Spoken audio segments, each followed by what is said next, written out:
the statistic that should haunt you. He was 24 years old, fit, healthy, a medical student in his final year. He had a cold 2 weeks ago. Nothing serious, just a runny nose, a little cough, a few days of feeling off. He got better. Then he went for a run. He did not make it. His family found him on the trail. No warning, no scream, no chance to call for help. The autopsy said myocarditis, inflammation of the heart muscle. The cold virus had settled in his heart. And his heart, still inflamed, still unstable, gave out. Now here is the statistic that should terrify every clinician. A 2021 study in the journal Circulation looked at over 1,200 patients with confirmed myocarditis. Over 40% had normal initial troponin levels, almost half. And a 2019 study in the Journal of the American College of Cardiology found that up to 30% of patients with early myocarditis had completely normal electrocardiograms. But here is the twist that makes this case unforgettable. He was a medical student. He knew the red flags. He even said to the doctor, "Could this be myocarditis? I had a cold 2 weeks ago and now my chest feels tight." And the doctor said, "You are too young, you are too healthy, you are just anxious." So here is the question that haunts me. If a medical student who knows the red flags, who suggests the diagnosis out loud, cannot get the right care, what chance does an ordinary patient have? Let me tell you about a young man who became that statistic. This is Dr. Ravi Chani. You are tuned to Red Flag MD. This is not a lecture. This is a Red Flags reminder course. Case number 3 from the outpatient department Red Flag Files. You have few minutes. Let us see how many practice-changing insights you can collect. And remember, every insight here is a red flag you can use to protect your patients and yourself. So let us begin. The first red flag, the patient who was too young to be sick. Here is the first red flag.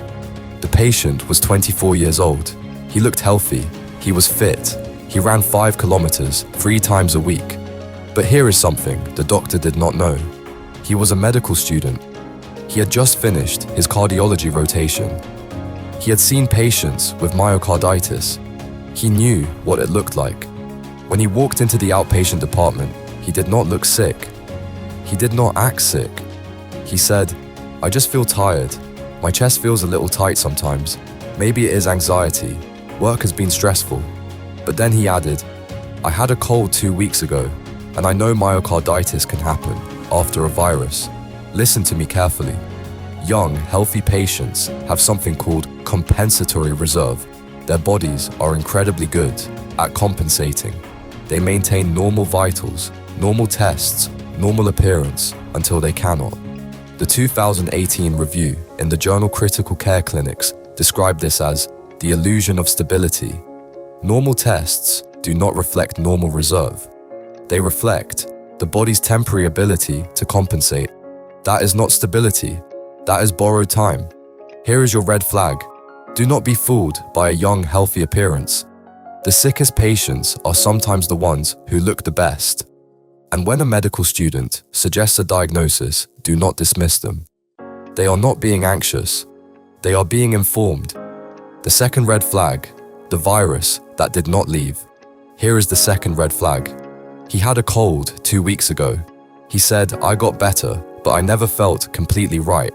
The 2021 position paper from the European Society of Cardiology states this clearly. Recent viral illness is the most consistent red flag for myocarditis. Upper respiratory symptoms in the preceding 1 to 3 weeks. Here is a trivia for you. The viruses that cause myocarditis are often the same ones that cause the common cold, Coxsackie virus, influenza, adenovirus, and of course, COVID-19. A 2020 study in the journal Nature Medicine found that even mild COVID-19 caused cardiac inflammation in over 50% of patients on cardiac magnetic resonance imaging. 50%. So here is your red flag. When a patient tells you, "I had a cold a few weeks ago, and now my chest feels tight," do not dismiss it. That is not post-viral fatigue. That is a red flag until proven otherwise. And when that patient is a medical student who tells you the same thing, listen twice. The medical student who was dismissed.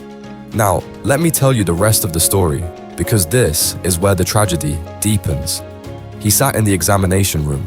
The doctor was older, experienced, confident. He said, "I am a medical student. I just finished cardiology. I know this sounds crazy, but I think I might have myocarditis." The doctor smiled. He said, "You are 24 years old. You are fit. You run 5 kilometers a week. Your vitals are normal. Your heart sounds great. You do not have myocarditis." The medical student said, "But the studies show that up to 40% of patients have normal troponin in early myocarditis."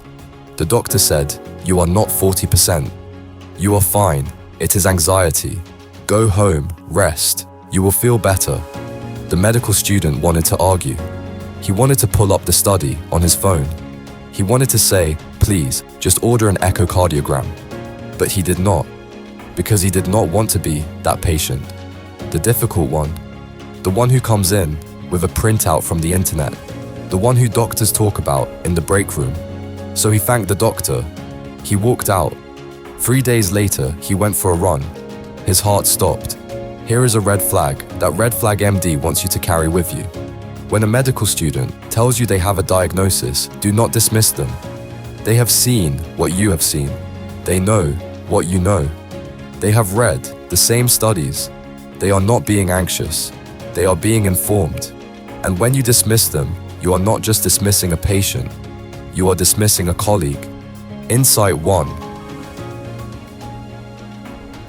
Why the tests stayed normal. Let me explain why the tests were normal. Because this is where most doctors get it wrong. The electrocardiogram, or ECG, measures electrical activity. In early myocarditis, the inflammation has not yet disrupted the electrical pathways. So the ECG looks normal. The troponin test measures heart muscle cell death. In early myocarditis, the cells are inflamed but not yet dead. So troponin stays normal. The chest X-ray shows heart size and fluid. In early myocarditis, the heart has not yet enlarged, and the lungs are still clear. Here is a trivia that will change how you practice. A 2016 study in the journal Circulation found that cardiac magnetic resonance imaging, or MRI, detected myocarditis in over 70% of patients who had completely normal ECG, normal troponin, and normal echocardiogram. So here is your red flag. Normal tests do not mean normal heart. They mean you caught it early. And early is when you can prevent sudden death. But only if you listen. The patient's perspective, what he felt, what he said, what he hid. Now let me take you inside his mind, because this is where the real tragedy lives. He was a medical student. He had spent months learning to recognize red flags. He had memorized the guidelines. He had seen patients with atypical presentations. When he felt tired, he told himself, "This is not normal." When his chest felt tight, he told himself, "This is a red flag." When his heart raced, he told himself, "I need to get checked." He went to the doctor, prepared. He had the study in his head. He had the timeline. He had the symptoms. But when the doctor dismissed him, something happened. He doubted himself. He thought, maybe I am overreacting. Maybe I am being that medical student who thinks every headache is a brain tumor. Maybe I should just trust him. So he thanked the doctor. He walked out. 3 days later, he went for a run. He thought, exercise will make me feel better. It is good for the heart, right? His heart stopped. Here is a red flag that Red Flag MD wants you to carry with you. When a medical student tells you they are worried, listen. They are not being anxious. They are being informed. And their knowledge is not a threat to your authority. It is a gift to your patient. The third red flag, the word probably. Here is the third red flag. The doctor said, probably just anxiety. Let me tell you something. Anytime a doctor says probably in a patient with cardiac symptoms, stop. Probably is not evidence. Probably is a guess. And a guess is not the standard of care. The 2021 European Society of Cardiology guidelines explicitly state any cardiac symptom, chest pain, palpitations, syncope, within 1 to 3 weeks of a viral illness should be evaluated for myocarditis. Not observed, evaluated. Here is your red flag. If you find yourself saying probably to a young patient with chest tightness and a recent cold, stop. Say instead, I need to rule out myocarditis. And then rule it out, especially when the patient is a medical student who just told you that is what they have. Insight 2. The 4 scenarios where myocarditis hides. Let me give you 4 situations where myocarditis hides. Each one is a red flag, and each one could save a life. First, post-viral myocarditis. This is the case we just walked through. Young adult, recent viral illness, mild chest discomfort, fatigue, normal ECG, normal troponin. Here is your red flag. If the symptoms persist beyond a few days, do not wait. Arrange cardiology follow-up within 48 hours. Get an echocardiogram. Second, myocarditis presenting as palpitations. A 2020 study in JACC Clinical Electrophysiology looked at young patients who presented with palpitations and were later diagnosed with myocarditis. Nearly 30% had normal resting ECGs. But on prolonged monitoring, a 24-hour Holter, they had ventricular ectopy, premature beats from the lower chambers of the heart. Here is your red flag. If a young patient has palpitations and a recent viral illness, do not stop at a resting ECG. Order a Holter monitor or refer for cardiology evaluation. Third, myocarditis in athletes. A 2019 study in Circulation looked at competitive athletes who developed myocarditis. Nearly half had no cardiac symptoms at all. They had fatigue, mild malaise, maybe low-grade fever. They kept training, and then collapse. Here is your red flag. The 2020 American College of Cardiology guidelines state that any athlete with unexplained fatigue, reduced exercise tolerance, or chest discomfort following a viral illness should be restricted from exercise until myocarditis is excluded.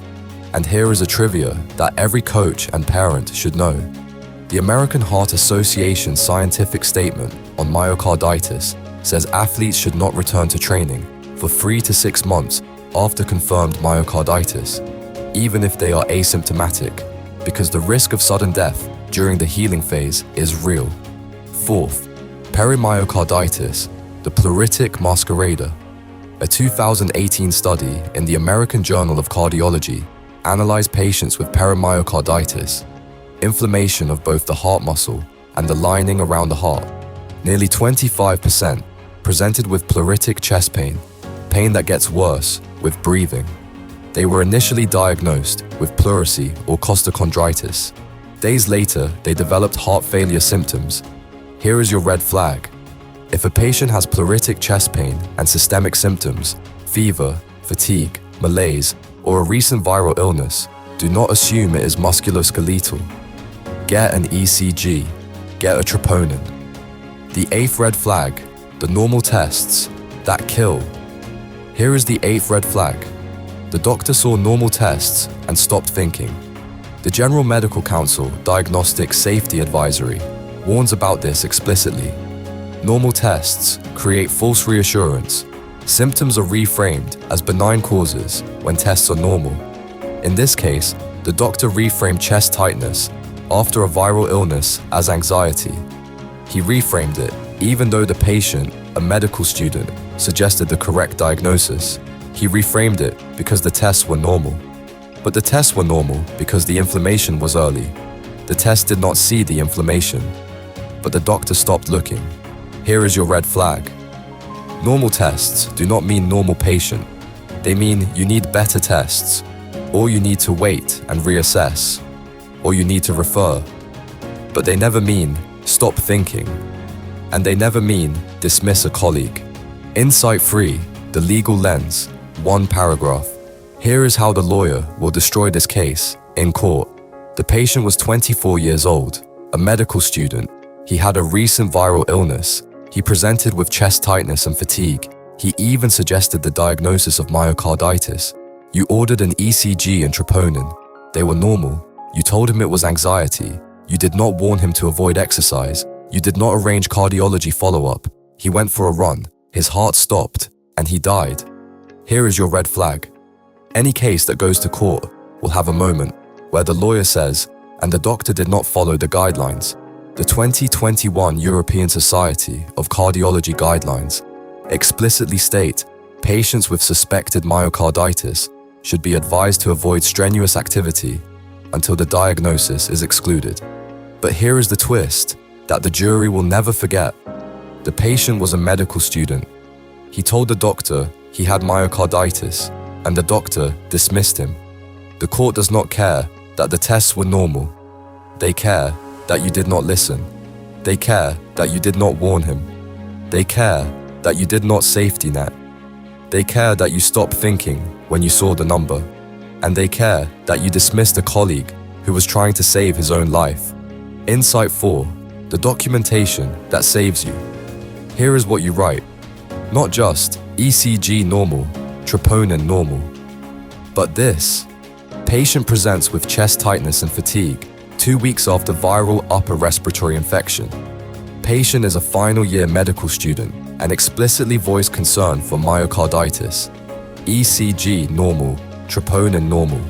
However, given recent viral illness and cardiac symptoms, myocarditis remains indifferential.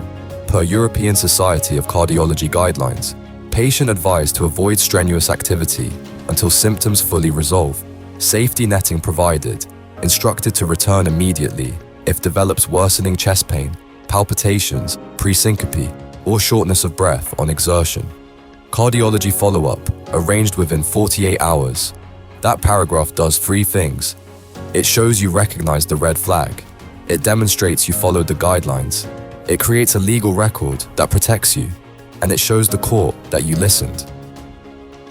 The question that keeps you awake. Before we close, let me ask you something. And I want you to be honest with yourself. Have you ever dismissed a patient because they were young or healthy, or because they suggested their own diagnosis?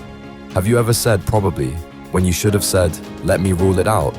I have asked myself that question more times than I care to admit.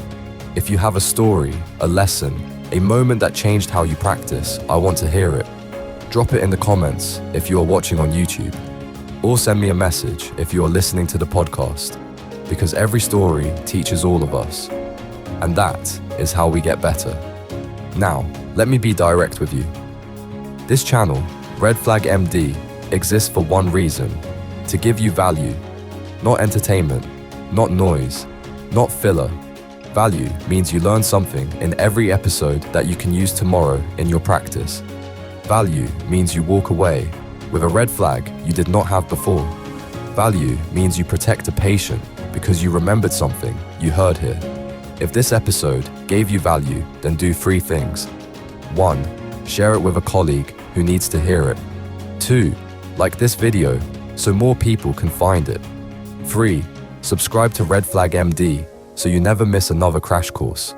And if this episode did not give you value, then tell me. Message me. Tell me what you need, because I am here to serve you. The red flags you carry home. Let me list the red flags one more time so you remember them. 1. The young, healthy patient who looks too good to be sick. 2. The recent viral illness, especially COVID-19. 3. Chest tightness or palpitations after a cold. 4. Normal tests that feel too good. 5. The word probably in a patient with cardiac symptoms. 6. Persistent fatigue in an athlete. 7. Pleuritic chest pain with systemic symptoms. 8. Stopping thinking after normal tests. 9. Failing to warn about exercise restriction. 10. Poor documentation. And one more, the most important one.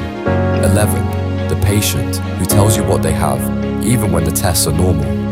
Especially when that patient is a colleague. He was 24 years old. He was a medical student. He was a runner. He had a cold. He got better. He went to a doctor who told him he was anxious. He suggested a diagnosis. He was dismissed. 3 days later, he went for a run, and he died. The tests were not wrong. The interpretation was.